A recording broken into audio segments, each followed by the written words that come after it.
ورحمة الله وبركاته. الحمد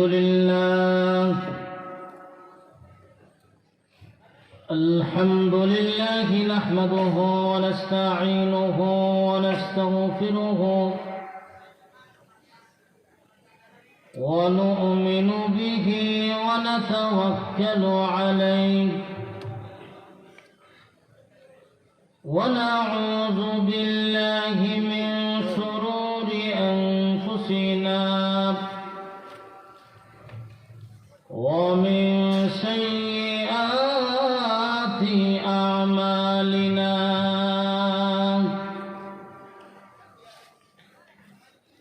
من يهده الله فلا مضل له ومن يضلله فلا هادي له. ونشهد أن لا إله إلا الله وحده لا شريك له. ونشهد أن سيدنا وسندنا وحبيبنا وشفيعنا ومولانا محمدا عبده ورسوله الذي أرسل إلى الناس كافة بشيرا ونذيرا وداعيا إلى الله بإذنه وسراجا منيرا.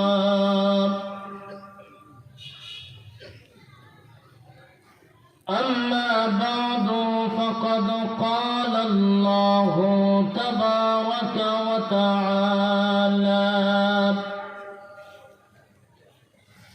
في كلامه المجيد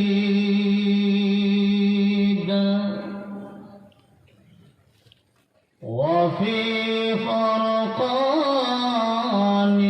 الحميد.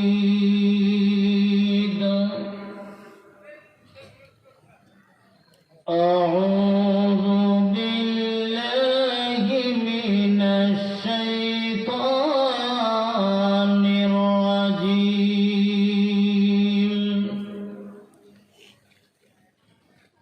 بسم الله الرحمن الرحيم. وعلم آدم الأسماء كلها ثم عرضهم على الملائكة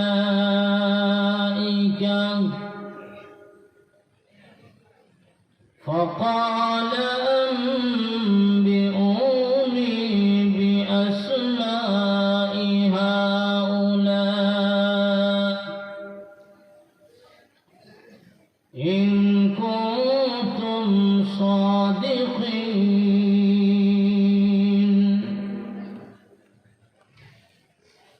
صدق الله العظيم. وقال النبي صلى الله عليه وسلم أوتيت علم الأولين والآخرين. وصدق رسوله النبي الكريم. একটু মহব্বতের সাথে কয়েক মর্তবা দুরূদ শরীফ পাঠ করুন। সাল্লাল্লাহু আলা সাইয়্যিদিনা ومولانا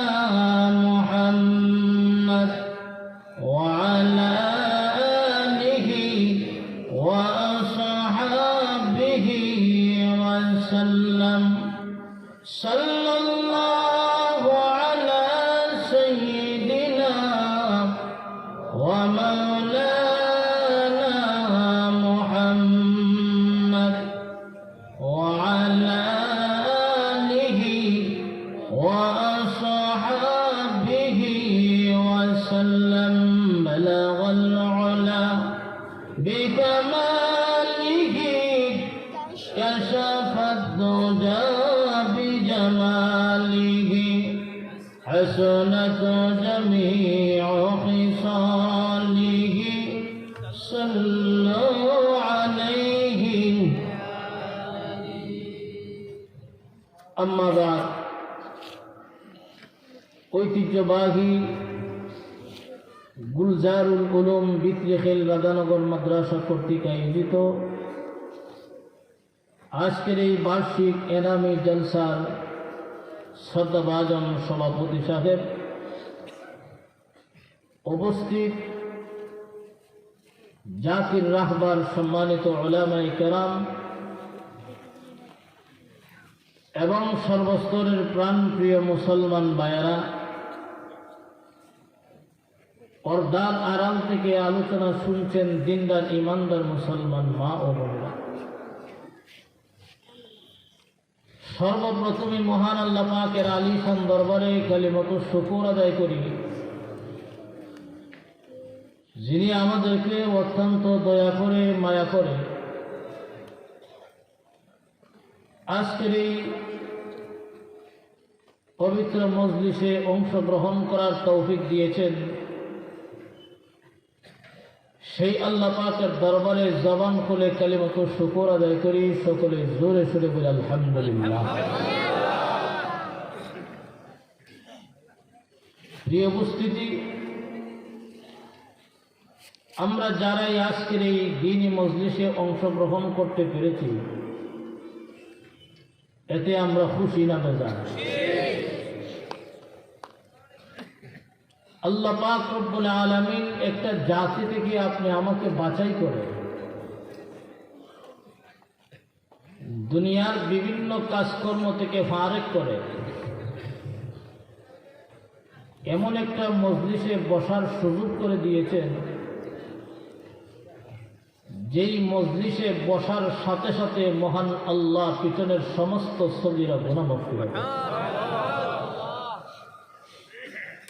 এমন মজলিসের দাম কম না বেশি? কোনো মানুষ ইচ্ছা করলেই এইরকম দ্বীনি মজলিসে অংশগ্রহণ করতে পারবে না। যাকে আল্লাহ পাক পছন্দ করেন, মায়া করেন, একমাত্র ওই সমস্ত ব্যক্তিরাই কোরআন হাদিসের মজলিসে বসার সুযোগ লাভ করে। তাহলে বোঝা যায় আল্লাহ পাক আমাদেরকে মহব্বত করছেন, ঠিক না বেটি? আল্লাহ পাক মায়া করে আপনি আমাকে কোরআন হাদিসের প্যান্ডালের নিচে বসার সুযোগ করে দিয়েছেন, এই জন্য আমরা খুশি। আবারও অন্তঃস্থল থেকে মহান আল্লাহ পাকের দরবারে শুকরিয়া আদায় করছি, সকলে বলে আলহামদুলিল্লাহ। প্রিয় উপস্থিতি, আমি আপনাদের সামনে পবিত্র কোরআন শরীফের সূরাতুল বাকারার 31 নং আয়াতে কারিমা তিলাওয়াত করছি। নবী পাক সাল্লাল্লাহু আলাইহি ওয়াসাল্লামের ছোট্ট একখানা হাদিসে কারিমা পাঠ করছি। আল্লাহ পাক যদি তৌফিক দেন, এই আয়াত এবং হাদিসকে সামনে রেখে আপনাদের সামনে কিছু সময় দ্বীনি আলোচনা করব। আল্লাহ পাক যেন আমাকে সহ আপনাদেরকে যেন আমলের নিয়তে শোনার তৌফিক দেন, সকলে বলুন আমিন।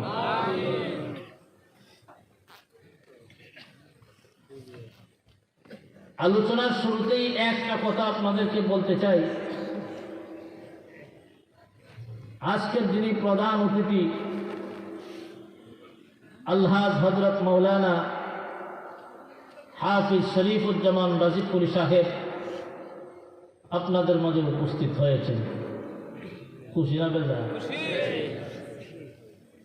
ইনশাআল্লাহ আমি বেশি লম্বা করব না, আমার পরপরই হযরত আসবেন স্টেজে।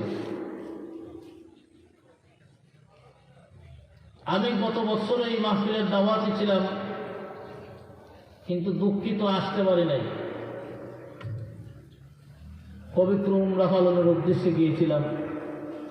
আল্লাহ পাক রব্বুল আলামিন আবার এই বছর আপনাদের সাথে আমার দেখা হওয়ার সুযোগ করে দিয়েছেন। যাক, সময় কম, আমার তেলাওয়াতকৃত আয়াত আল্লাহ পাক রব্বুল আলামিন যে বিষয়টা আলোচনা করছেন, আদম সন্তানের শ্রেষ্ঠত্বের কারণ তুলে ধরছেন। আমরা মানুষ আশরাফুল মাখলুকাত, সৃষ্টির শ্রেষ্ঠ জাতি। আমাদের মর্যাদা তামাম দুনিয়ার সকল মাখলুকের চাইতে বেশি, এমনকি ফেরেশতার চাইতেও মানুষের দাম বেশি।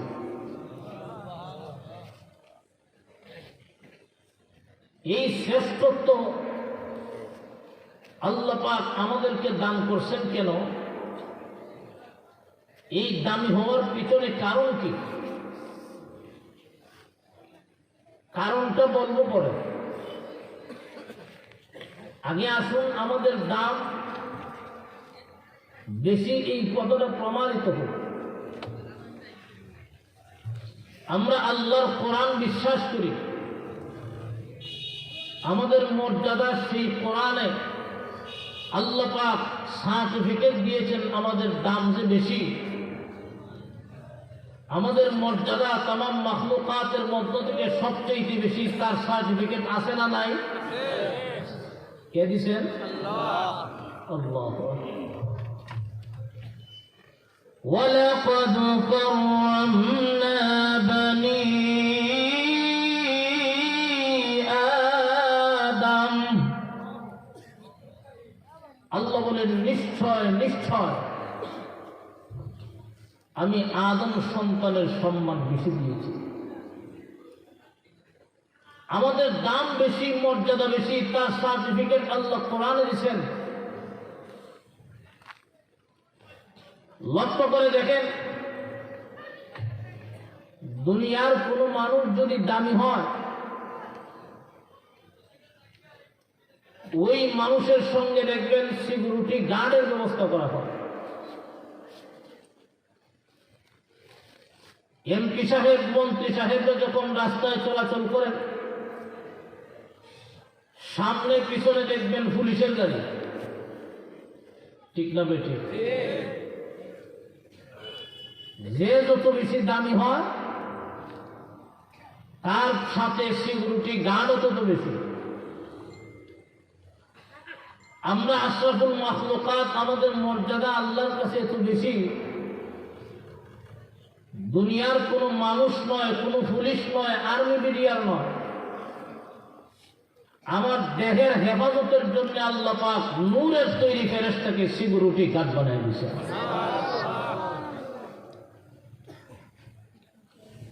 লাহু মুআক্কিবাতুন মিন বাইনি ইয়াদাইহি ওয়া মিন খালফিহি ইয়াহফাযুনাহু মিন আমরিল্লাহ। আল্লাহ পাক রব্বুল আলামিন বলেন, ও দুনিয়ার মানুষেরা, তোমার ডানে বামে সামনে পিছনে আমি আল্লাহ দুনিয়ার কোন মানুষ নয়, কোন পুলিশ নয়, আর্মি বিডিআর নয়, আমি আল্লাহ নূরের তৈরি ফেরেশতাকে সিকিউরিটি গার্ড বানায় দিয়েছি। এই আয়াতের তাফসীরে ইমাম কুরতুবী রাহমাতুল্লাহি আলাইহি উল্লেখ করেন, প্রত্যেকটা মানুষের দেহের হেফাজতের জন্য আল্লাহ পাক দিনে 10 জন, রাত্রে 10 জন, মোট 20 জন করে ফেরেশতা আল্লাহ নিযুক্ত রেখেছেন মানুষের দেহের হেফাজতের জন্য।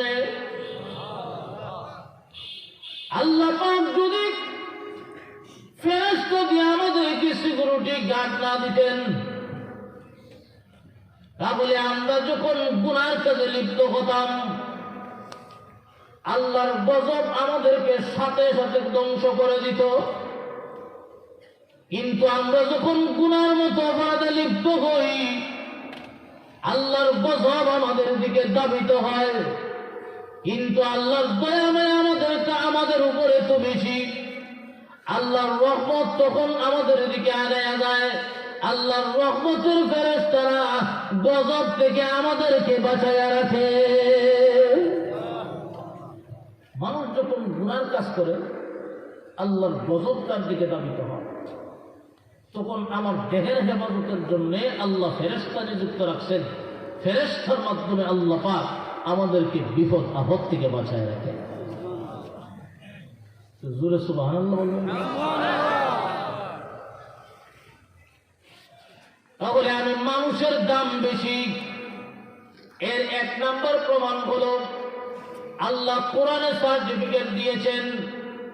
দুই নম্বর হলো আমার দেহের হেফাজতের জন্য আল্লাহ সিকিউরিটি গার্ড বানায়া দিয়েছেন ফেরেশতাকে। তিন নম্বর প্রমাণ হলো দুনিয়ার মানুষ তাকায়া দেখো, তুমি মানুষ যেমন দামি, আমি আল্লাহ তোমার খাবার কেমন ভাবে তৈরি করি, তুমি মানুষের খাবারের দিকে দৃষ্টি দাও। মানুষের খাবার তৈরি করা হয়, দুনিয়ার মিল ফ্যাক্টরিতে যত খাবার তৈরি করা হয় ওই সমস্ত খাবার দেখবেন বাজারে উঠানোর আগে প্যাকেজ সিস্টেম কইরা প্যাকেজিং কইরা বাজারজাত করা হয়। কেন? মানুষের খাবার মানুষ দামি, দামি মানুষের খাবার প্যাকেজিং কইরা বাজারজাত করা হয়। আল্লাহ পাক রব্বুল আলামিন বুঝাইয়া দিলেন, ও দুনিয়ার মানুষেরা তাকায়া দেখো, আমি আল্লাহ অসংখ্য গণিত গাছপালা থেকে তোমাদের জন্য যে খাবার তৈরি করি, তুমি লক্ষ্য করে দেখো একটা খাবারও এমনি তোমার সামনে হাজির করি না। আমি আল্লাহ কুদরতি ভাবে প্যাকেজ সিস্টেম কইরা তুমি মানুষের সামনে হাজির করি। আপনি যা খান, আল্লাহর কুদরতি যা ফল ফুল খাবেন সব আল্লাহর পক্ষ থেকে প্যাকেট করা, ঠিক না ঠিক? কেন? আমি মানুষ আল্লাহর কাছে তো দামি, আমার খাবারটাকেও আল্লাহর দামি করে দুনিয়াতে পাঠাইছে। যেরকম না সুবহানাল্লাহ। আরেকটা প্রমাণ হলো দামি মানুষ যারা, তাদের কথা সাথে সাথে রেকর্ড হয়। সংসদে যারা কথা বলেন সাথে সাথে রেকর্ড হয়। তাহলে দামি মানুষের কথা সাথে সাথে রেকর্ড করা হয়। ওনার জবান থেকে কি বের হলো, যার কথা রেকর্ড হয়, উনি কি মুখে দেয়া যা বের হয় তাই বলতে পারবেন? একটু হুশ করে বলতে হবে, ঠিক না ঠিক? আমাদের মর্যাদা আল্লাহর কাছে এত বেশি, আমি মানুষের জবান থেকে যা বের হয় আল্লাহ তার সাথে সাথে রেকর্ড করেন। কোন প্রাণীর কথা আল্লাহ রেকর্ড করে না, কিন্তু মানুষের কথা রেকর্ড হয়। আমার দুই কাজে দুইজন ফেরেশতা আছেন না নাই? লেখা হইতেছে নি? আমার জবান থেকে যা বের হয় লেখা হইতেছে নি? আল্লাহর কুদরতি একটা রেকর্ডার, টেপ রেকর্ডার ফিট করা আছে আমাদের সামনে, যদিও দেখি না, কিন্তু যা বলি সব রেকর্ড হয়। যেরকম সুবহানাল্লাহ। মা ইয়ালফিযু মিন কাওলিন ইল্লা লাদাইহি রাকীবুন আতীদ।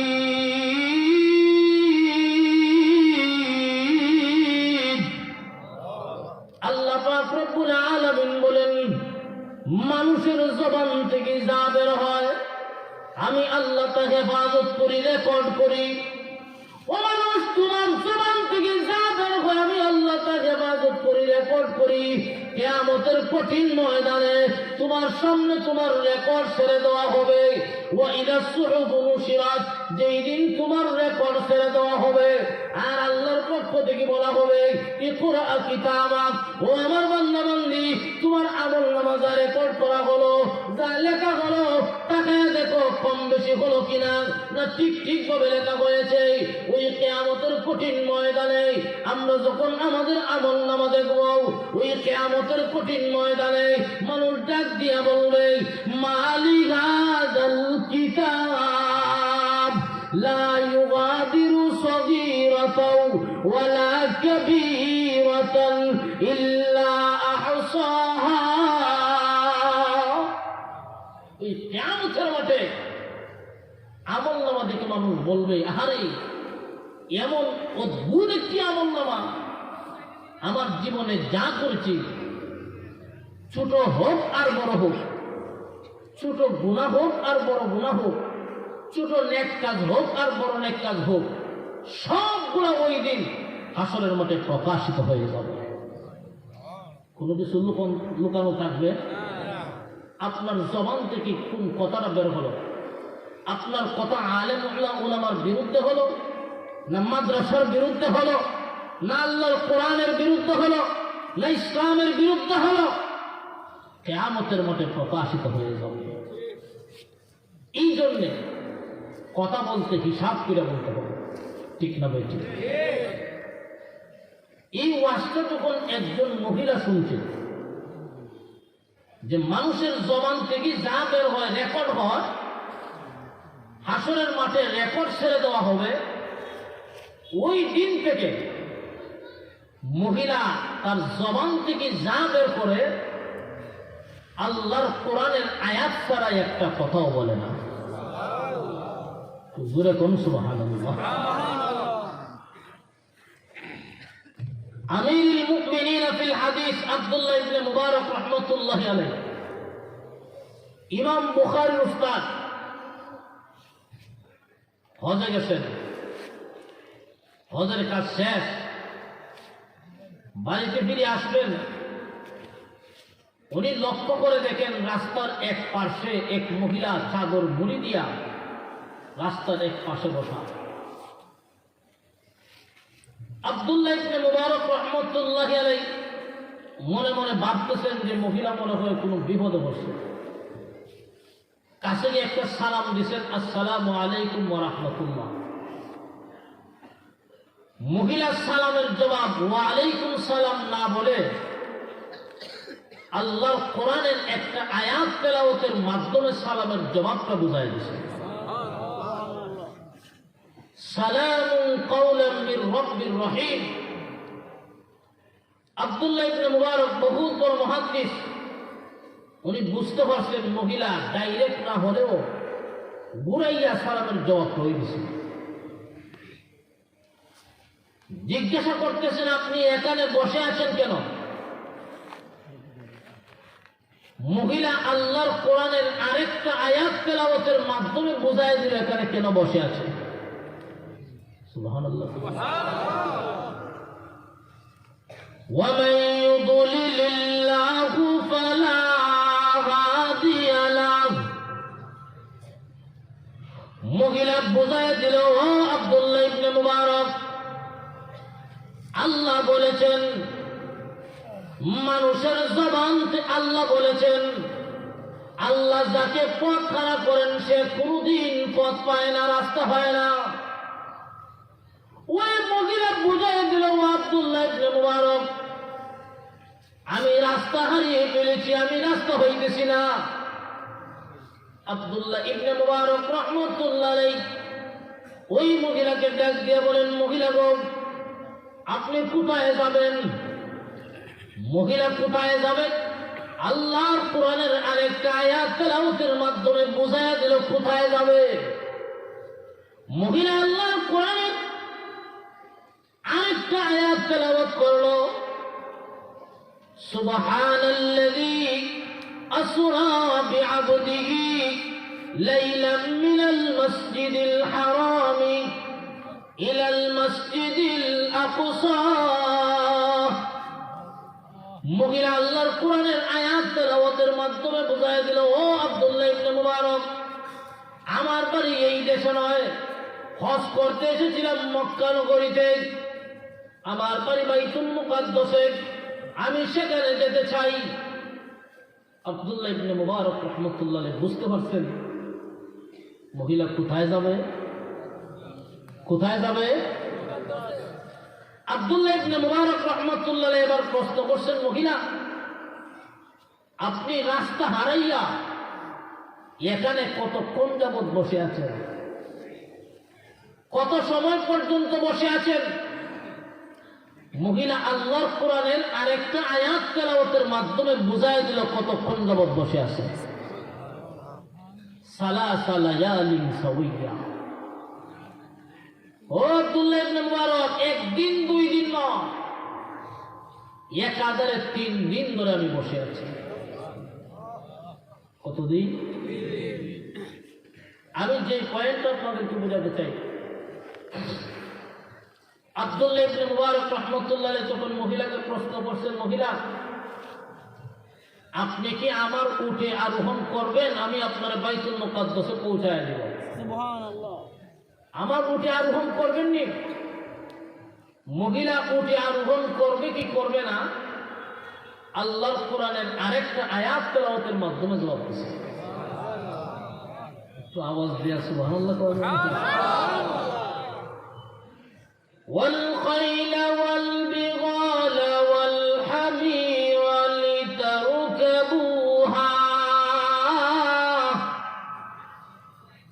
ও আব্দুল্লাহ ইবনে মুবারক, আল্লাহ পাক রব্বুল আলামিন ঘোড়া, গাধা, উট এবং খচ্চর এইগুলা সৃষ্টি করেছেন সওয়ার হওয়ার জন্য। মহিলা বুঝায় দিল, আমি আপনার উঠে আরোহণ করবো, এতে আমার কোনো আপত্তি নাই, আমি আপনার উঠে আরোহণ করব। আব্দুল্লাহ ইবনে মুবারক রাহমাতুল্লাহ আলাইহি উঠে বসাইছেন, মহিলাকে উঠে আরোহণ করাইয়া উটের লাগাম ধরে ধরে বাইতুল মুকাদ্দাসের দিকে যেতেছেন। আর মহিলাকে বলতেছেন, মহিলা আপনি কি আমার মতো কথা বলতে পারেন না? আমি যেই ভাষায় কথা বলি, আপনি যে কোরআনের আয়াত দিয়ে জবাব দেন, সেই জবাবটা তো ডাইরেক্ট নয়, এটা ইনডাইরেক্ট জবাব, বুঝতে অসুবিধা হয়। যে কোরআনের আয়াত তেলাওয়াত করে জবাব দেওয়া কি সহজ? পারবেন আপনারা? কয়টা আয়াত করতে পারবেন? আল্লাহু আকবার। মহিলা কেন কোরআনের আয়াত তেলাওয়াত করে জবাব দেয়, কেন ওনার ভাষায় কথা বলে না? আল্লাহর কোরআনের আরেকটা আয়াত তেলাওয়াতের মাধ্যমে বুঝায় দিয়েছে, মা ইয়ালফিজু মিন কাউলিন ইল্লা লাদাইহি রাকীবুন আতীদ।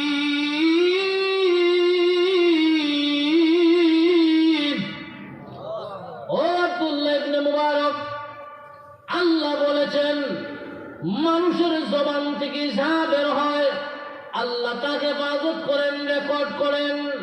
কিয়ামতের মাঠে তার রেকর্ড ছেড়ে দেওয়া হবে।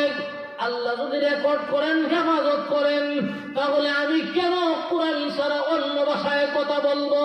আমি চাই কিয়ামতের কঠিন ময়দানে আমার আমলনামা যেদিন উল্টানি হবে, আমার আমলনামা যেদিন প্রকাশ করা হবে, আমি চাই ওই কিয়ামতের কঠিন ময়দানে আমার আমলনামা যেন আল্লাহর কোরআন শরীফ হয়ে যায়। যার আমলনামা আল্লাহর কোরআন শরীফ হইল, এই জান্নাতি না জাহান্নামী? আব্দুল্লাহ ইবনে মুবারক দেখছেন মহিলা তো সাধারণ মহিলা না, দেখি সাধারণ মহিলা। এখন প্রশ্ন করছেন, মহিলা আপনার স্বামী আসেনি? সুবহানাল্লাহ। মনে মনে উদ্দেশ্য হইল, এমন মহিলারা যদি বিয়া করতে পারি তাহলে আমার কোনো আমল কাজে না লাগলেও মহিলার সুপারিশের জান্নাতে যেতে পারবো। কিয়ামতের কঠিন ময়দানে স্বামী স্ত্রী দুজন যদি জান্নাতি হয়, আল্লাহ স্বামী স্ত্রী দুজনকে ডাক দিয়া বলবেন, হে আমার বান্দা বান্দি, তোমরা একজন আর একজনের আঙ্গুলে ধরে ধরে আমি আল্লাহর তৈরি জান্নাতে ঢুকে যাও।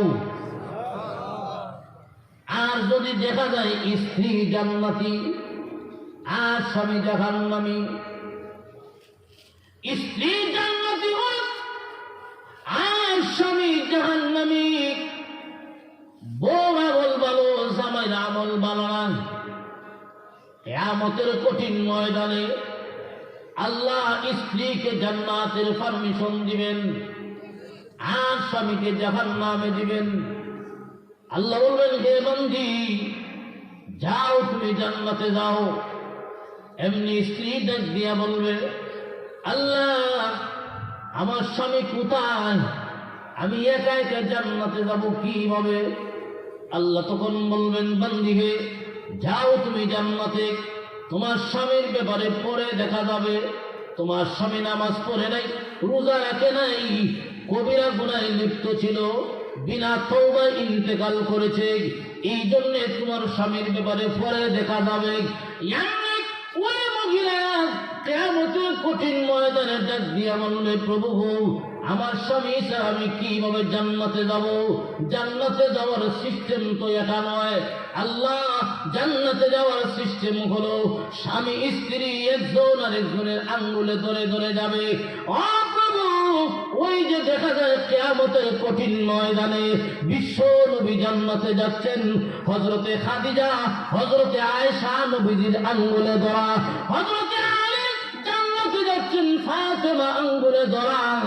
আল্লাহ, আমি একা কিভাবে জান্নাতে যাব? না, আমার স্বামী ছাড়া আমিও জান্নাতে যাব না। আল্লাহ মেহেরবানি করে আমার স্বামীকেও জান্নাতের পারমিশন দিন।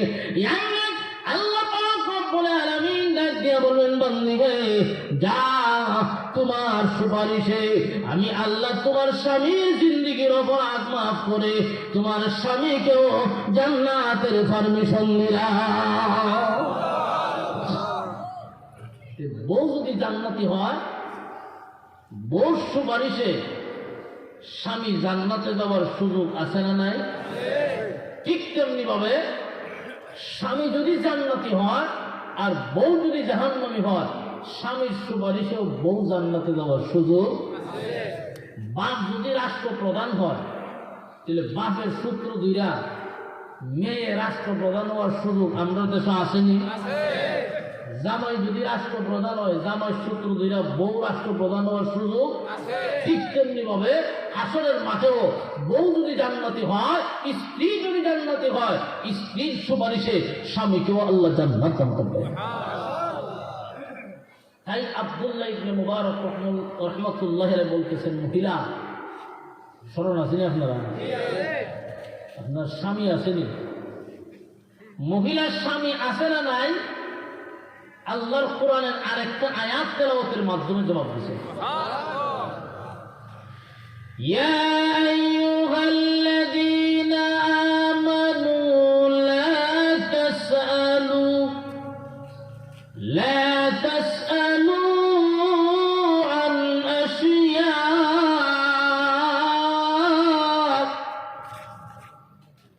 মহিলা বুঝায় দিল, আব্দুল্লাহ ইবনে মুবারক, আল্লাহ বলেছেন, হে ঈমানদারেরা, তোমরা সকল বিষয়ে প্রশ্ন করিও না। মহিলা বুঝাইয়া দিল, ও আব্দুল্লাহ ইবনে মুবারক, আমার স্বামী আছে না নাই, এই বিষয়ে আপনিও আমাকে প্রশ্ন করেন না। মহিলা যখন এই কথা বুঝাইছে, আব্দুল্লাহ ইবনে মুবারক শরম গেছেন, চুপ হয়ে গেছেন, কোনো কথা নাই। যেমন কোন মহিলা যদি রাস্তা দিয়ে যায় আর কোন দুষ্ট যুবক যদি দেখে, তার যদি ভালো লাগে, দেখবেন পিছনে পিছনে যায়। ঠিক না বেটি? যেখানে গিয়া দেখে কেউ নাই, কোনো মানুষ নাই, তখন পিছন দিক দিয়ে আস্তে করিয়া ডাক দিয়ে একটা শব্দ উচ্চারণ করে, আই লাভ ইউ। ঠিক না বেটি? অর্থাৎ প্রেমের অফার দেয়। মহিলা যদি মুস্কি হাসি মারে, তখন বোঝা যায় এমন কাজ হইব। ঠিক না বেটি? আর আপনি যদি আই লাভ ইউ, মহিলা যদি জুতা লয়ে বাইরে দাঁত করে দেবো, সব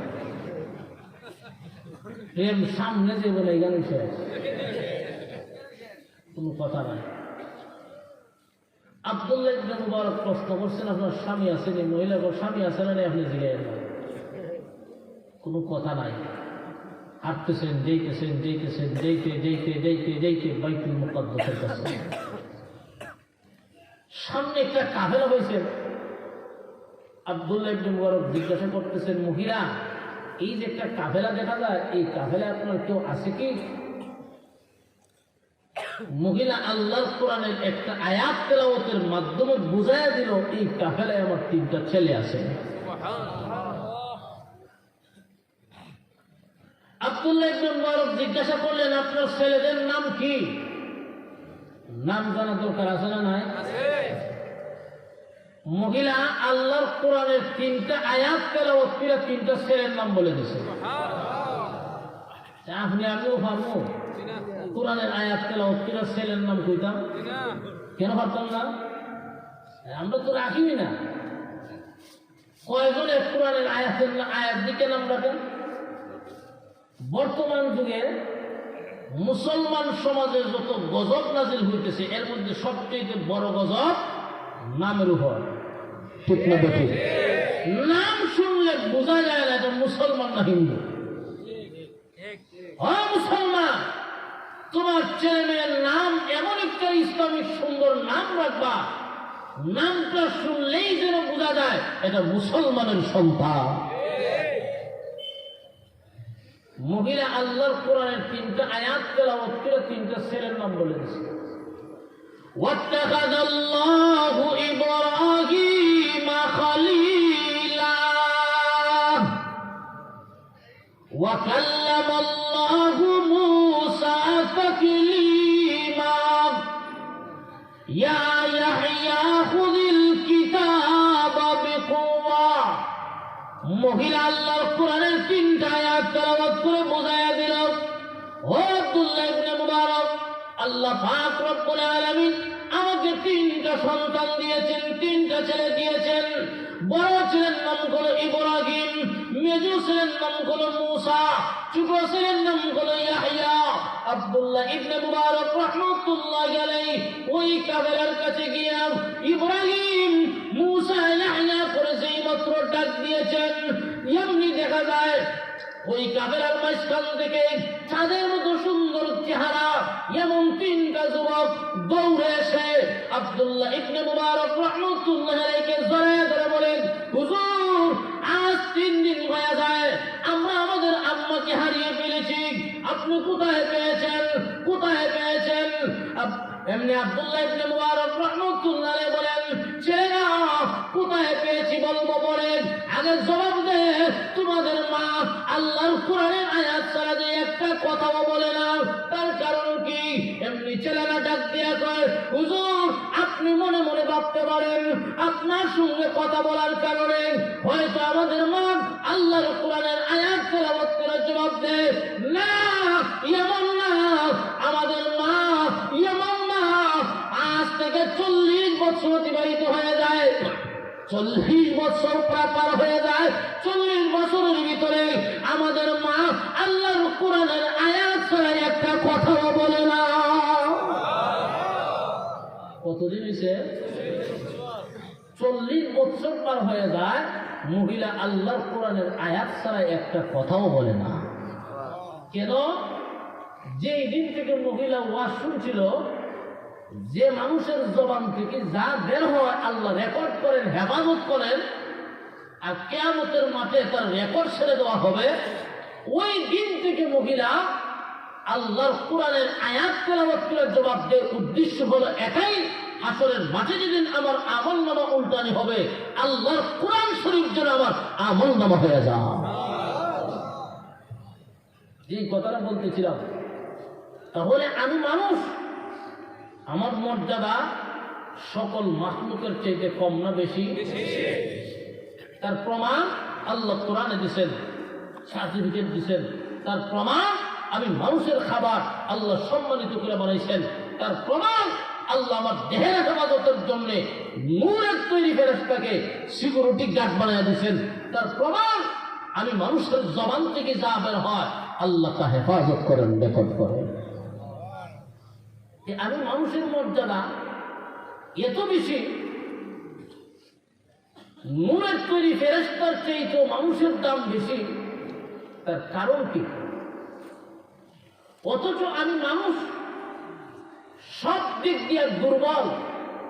আল্লাহ বলেন, খুলিকাল ইনসানু দাঈফা, আমি মানুষকে দুর্বল করে বানাইলাম। আমি মানুষ দুর্বল হওয়ার পরেও একটা শক্তিশালী বন্য হাতি আমি মানুষের কথা মানতে বাধ্য। ঠিক না বেঠিক? হাতির শক্তি আমার চেয়ে কম না বেশি?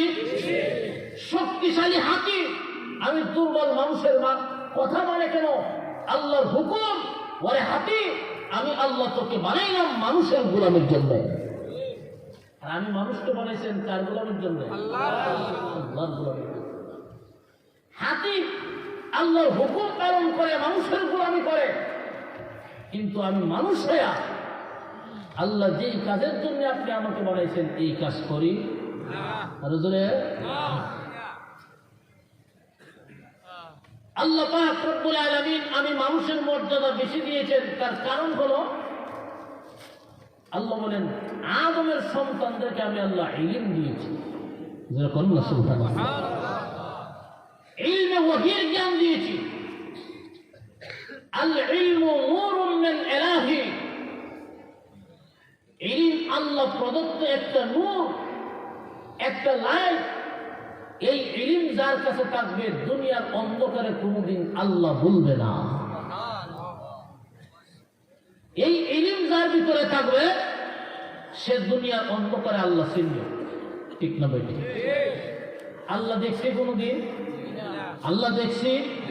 দেখি নাই, কিন্তু বিশ্বাস করি আল্লাহ আছেন না নাই? আরো জোরে কয়জন? হযরত আলী রাদিয়াল্লাহু তাআলা আনহুর কাছে এক ইহুদি এসে প্রশ্ন করে, হে আলী, যা দেখা যায় না তা বিশ্বাস করো কোন যুক্তিতে? হযরত আলী বলেন, আমি যা দেখি না তা বিশ্বাস করি না। এমনি ইহুদি ডাক দিয়া কয়, তোমাদের কোরআনেও আছে আল্লাহ দেখা যায় না, তাহলে বিশ্বাস করো কোন যুক্তিতে? লা তুদরিকুহুল আবসার, দুনিয়ার চর্মচক্ষু দিয়ে আল্লাহ দেখা যায় না, কিন্তু বিশ্বাস করো কেন? হযরত আলী বলে, রে ইহুদি, ডাইরেক্ট না দেখলেও আমার আল্লাহকে আমি ইনডাইরেক্ট ভাবে দেখেছি। দেখা দুই প্রকার। কয় প্রকার? একটা ডাইরেক্ট আর একটা ইনডাইরেক্ট। ইনডাইরেক্ট দেখাটা কেমন? একটা উদাহরণ দিই। আয়না ছিলেন তো? আয়না, সব আয়নার সামনে দাঁড়াইলে কি ছবি দেখা যায়? যে সমস্ত আয়নার পিছন দিক দিয়ে হারত লাগানো আছে, এই সমস্ত আয়নার সামনে যদি আপনি দাঁড়ান আপনার ছবিটা বেশি উঠবে। কিন্তু সাদা গ্লাস, এটার সামনে যদি আপনি দাঁড়ান ছবি দেখা যায় বলি না? একটাই আয়না। ঠিক না বেটি? ঠিক তেমনি ভাবে সকল ইলম দিয়া, সকল ইলম এক নয়। সব ইলম দিয়া আল্লাহ চেনা যাবে না দুনিয়ার অন্ধকারে। একমাত্র যেই ইলমটা হবে ইলমে ওহীর জ্ঞান যার ভিতরে থাকবে, ইলমে ওহীর জ্ঞানের মাধ্যমে দুনিয়ার অন্ধকারেও আল্লাহ দেখা যাবে। ইন্টারনেট নামক একটা বস্তু আছে না নাই? দেখা যায়, ধরা যায়, কিন্তু বিশ্বাস করি কিনা? বিশ্বাস করি না। কেন করি? আলামত আছে। কি আলামত? ইন্টারনেট যদি চালু থাকে, ডাটা চালু হবে, ফেসবুক ইউটিউব ব্যবহার করা যায়। সীমিত সময়ের জন্য যদি বন্ধ থাকে, ফেসবুক ইউটিউব ব্যবহার করা যাবে না। ইন্টারনেট নামক একটা বস্তু আছে, বিশ্বাস করি, দেখি না। কেন বিশ্বাস করি? আলামতে প্রমাণ করে। ঠিক না বেঠি? ঠিক তেমনি ভাবে দুনিয়ার চর্মচক্ষু দিয়া আল্লাহ দেখা যায় না কথা ঠিক, কিন্তু আলামত আছে, আলামতে প্রমাণ করে। বিশ্ব ভূমণ্ডল পরিচালনা করনে ওয়ালা একজন আছেন, তিনি হলেন আলামত কি? সূর্য পূর্ব দিক থেকে উদিত হয়, পশ্চিম দিকে অস্ত যায়। চন্দ্র উদিত হয়, দিন যায়, দিনের পরে রাত। এই যে সারা দুনিয়া বিশ্ব ভূমণ্ডল পরিচালিত হইতেছে, এই যে একটা আলামত, এই আলামতে প্রমাণ করে নিশ্চয় নিশ্চয় পরিচালনা করেওয়ালা অবশ্যই একজন আছেন। তিনি হলেন আল্লাহ। ডাইরেক্ট আল্লাহরে না দেখলেও ইনডাইরেক্ট আলামতে প্রমাণ করে দেয় আল্লাহ যে একজন আর একজন আছে। তাহলে ইলমে ওহীর জ্ঞান আমি মানুষের ভিতরে থাকার কারণে আমার দাম तमाम দুনিয়ার সকল মাখলুকের চাইতে কম না বেশি? আমি মানুষ এত দামি, আমি মানুষ এত দামি, কিন্তু এই ইলমে ওহীর জ্ঞান থাকার কারণ হলো মানুষ দামি হওয়ার কারণ। আমি মানুষের শ্রেষ্ঠত্বের কারণ হলো কোরআনের জ্ঞান, ইলমে ওহীর জ্ঞান আমার ভিতরে থাকার কারণে। কিন্তু কোন মানুষের ভিতরে যদি ইলমে ওহীর জ্ঞান থাকে না, আল্লাহ চেনে না, মানুষের দ্বারা আল্লাহ চেনে না, এরার মর্যাদা কেমন? আল্লাহ বলেন চতুষ্প জানোয়ারের চাইতে আরো নিকৃষ্ট। ঠিক না বেশি? এত দামি মানুষ, দামি হওয়ার পিছনে কারণ হলো আল্লাহ বলেন তোমাকে আমি আল্লাহ ইলম দিছি, দুনিয়ার অন্ধকারে আমাকে চিনবা। কিন্তু মানুষ হইয়া অনেক শিক্ষিত এমন আছে দুনিয়াতে আল্লাহ বিশ্বাস করে না। ঠিক না বেশি? বহুত বড় বড় শিক্ষিত, বহুত বড় বড় ডক্টর, শিক্ষিত হইতে হইতে হইতে হইতে মাথার তার এমন ভাবে ছিঁড়ছে, শেষ পর্যন্ত সিদ্ধান্ত গ্রহণ করে ডিয়ার গড ইজ নট, আল্লাহ নাই। আল্লাহ নাই না, তোর মাথার তার একটাও নাই। বড় শিক্ষিত। এজন্য আল্লাহ বলে এই ইলমে ওহীর জ্ঞান থাকার কারণে যার ভিতরে থাকবে তার মর্যাদা আরো জোরে কর। এই ইলমে ওহী, এই জ্ঞান শিক্ষা দেওয়ার জায়গা দুনিয়ার জায়গায় জায়গায় জায়গায় জায়গায় মাদ্রাসা আছে না নাই? যেখানে ইলমে ওহী জ্ঞান শিক্ষা দেওয়া হয়, এমন জ্ঞান শিক্ষা দেওয়া হয় যেই জ্ঞান অর্জন করলে দুনিয়ার অন্ধকার আল্লাহ চিনবে, যেই জ্ঞান অর্জন করলে দুনিয়ার যেমন দামি হওয়া যায়, হাসরের মাঠেও সেই ব্যক্তি নূরের মিম্বরে বসা থাকবে। ইলমে ওহীর জ্ঞান থাকলে দুনিয়াতেও দামি হয়, আখিরাতেও। প্রকৃত মানুষ হয়ে দুনিয়াতে বসবাস করা যায় যেই জ্ঞান অর্জন করলে। সেই জ্ঞান শিক্ষা দেওয়ার জায়গা কোন ভার্সিটিতে? কোন জায়গায়? আরো জোরে এখন এই যে আপনাদের বিক্রিহিল গুলজারুল মাদ্রাসা, সেখানে প্রকৃত মানুষ হওয়া জ্ঞান, সেখানে প্রকৃত মানুষ হওয়ার জ্ঞান শিক্ষা দেওয়া হয়, হাদিস শিক্ষা দেওয়া হয়, কোরআন শিক্ষা দেওয়া হয়। হাদিস এবং কোরআন যেখানে শিক্ষা দেওয়া হয়, আল্লাহ রাসূল বলেন দুনিয়ার মধ্যে তিনটা জায়গা হলো জান্নাতের বাগান, এর মধ্যে একটা হলো যেখানে কোরআন এবং হাদিসের শিক্ষা দেওয়া হয়। এমন মাদ্রাসা বিশ্বের আনাচে কানাচে এখন আগেও ছিল, এখনো আছে, কিয়ামত পর্যন্ত এমন মাদ্রাসা পরিচালনা করেনওয়ালা। আপনি লক্ষ্য করে দেখেন, আপনি আপনার একটা পরিবার, একটা ফ্যামিলির অভিভাবক, আপনি আপনার ফ্যামিলি চালান, আপনার পরিবার চালান, কি পরিমাণ পেরেশানি আপনার! আল্লাহু আকবার। কিন্তু একটা মাদ্রাসায় 10 জন, 15 জন, 20 জন করে শিক্ষক, মাদ্রাসার যাবতীয় খরচাদি আল্লাহ পাক কোথায় থেকে ব্যবস্থা করেন মানুষ কল্পনাও করতে পারে না। এইরকম মাদ্রাসা কিয়ামত পর্যন্ত তাকেও আমরা চাইনি। কারা কারা চাই একটু হাতটা উঠাই। আল্লাহ তুমি কবুল করো, আল্লাহ তুমি কবুল করো, আল্লাহ তুমি কবুল করো। এইরকম মাদ্রাসায় যেখানে ইলম ওহীর জ্ঞান শিক্ষা দেওয়া হয়, যারাই মাদ্রাসার সাথে লেগে থাকবে, যে কোনোভাবেই হোক মাদ্রাসার সাথে সম্পৃক্ত থাকবে, আল্লাহ পাক রব্বুল আলামিন তাদের মর্যাদা দুনিয়া এবং আখিরাতে বাড়ায় দিবে। আল্লাহর কোরআন এত একটা দামি জিনিস, কোরআনের সংস্পর্শে যারাই থাকবে, যে জিনিসই থাকবে, তার মর্যাদা বাড়ে না কমে। একটা উদাহরণ দিই, যেমন মনে করেন আমরা যেসব কোরআন রাখার জন্য যে বস্তুরি বানানি হয়, বস্তুরি কিনে আপনারা খাবার খাবার একটা কাপড়ের কাবার বানানো হয়।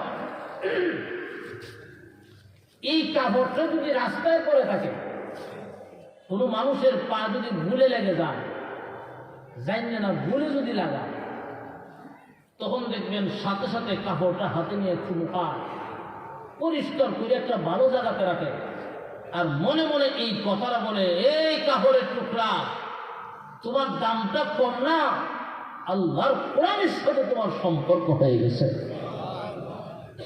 একটা কাঠের টুকরার দাম, কাপড়ের টুকরার দাম আল্লাহর কোরআনের সাথে সঙ্গী হওয়ার কারণে যদি বাড়ে, আমি মানুষ আশরাফুল মাখলুকাত, সৃষ্টির শ্রেষ্ঠ জাতি, আমার সম্পর্ক যদি আল্লাহর কোরআনের সাথে লাগাইতে পারি, কোরআন ওয়ালার সাথে লাগাইতে পারি, দুনিয়া আখিরাতে আল্লাহ আমাদের মর্যাদা বাড়ায় দেবে। বিশ্ববিখ্যাত একজন মদখোর ব্যক্তি, মদখোর, বিশ্ববিখ্যাত মদখোর, মদ পান করে একদিন রাস্তা দিয়া যায়, আর তাকায়া দেখে রাস্তায় একটি কাগজের টুকরা ভালো, কাগজটা হাতে নিয়ে দেখে কাগজের টুকরায় লেখা বিসমিল্লাহির রহমানির রহিম। আল্লাহর নাম আছে না নাই? কোরআন শরীফের স্বতন্ত্র একটা আয়াত বিসমিল্লাহির রহমানির রহিম। এই মদখোর লোকটা এই কাগজের টুকরাটা হাতে নিয়ে যখন আল্লাহর নাম দেখলো, কোরআনের আয়াত দেখলো, সাথে সাথে চুমা খায়, পরিষ্কার করে একটা ভালো জায়গাতে রাখছে।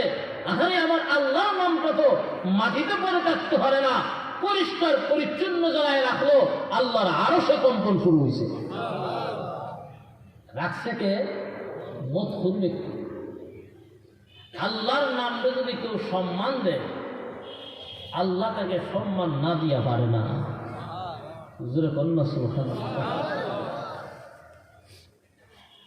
ওই সময়ে তদানীন্তন সময়ের সবচেয়ে বড় ওলি হাসান বসরি রহমতুল্লাহি আলাইহি, ওনাকে আল্লাহ স্বপ্নের মাধ্যমে জানাই দিয়েছেন, ও হাসান বসরি, যাও বিশর হাফিকে সুসংবাদ দাও, আমি আল্লাহ তার জিন্দেগির অপরাধ মাফ করে আমার ওলির দপ্তরে তার নাম উঠায় নিয়েছি।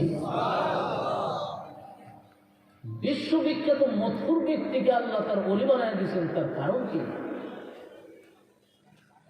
সকালবেলা হাসান বসরি রহমতুল্লাহি আলাইহি ঘুম থেকে উঠে কি দেখলাম? স্বপ্নে রানা হয়েছেন বিশর হাফিকে অনুসন্ধান করতেছেন। একজন মানুষকে সামনে পেয়েছেন, জিজ্ঞাসা করতেছেন, ওরে ভাই আমাকে সুসংবাদ দাও, বিশর হাফি কোথায়, আমাকে একটু সংবাদ দাও। ওই লোকটা মনে মনে কয়, আল্লাহর ওলি হাসান বসরি রহমাতুল্লাহি আলাইহি ওই মদখোর লোকটাকে কেন বা খুঁজতেছেন, কেন অনুসন্ধান করতেছেন বুঝতে পারি না। আর একটু সামনে যায়, জিজ্ঞাসা করতেছেন, হে ভাই বিশর হাফি কোথায় আছেন, আমাকে একটু বলুন। ওই লোকটা ডাকবে, হুজুর বিশর হাফি এখনো মধ্যশালায় রয়েছেন, মদ পান করতেছেন।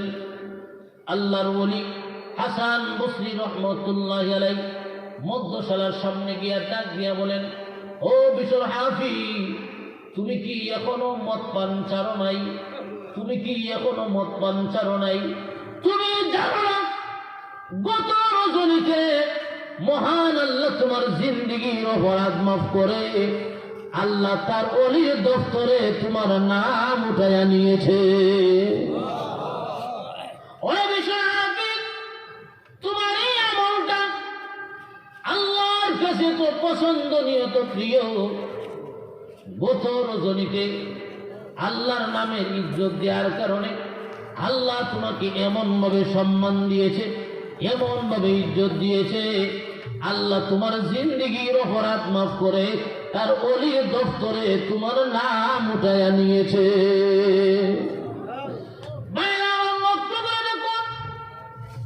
আল্লাহর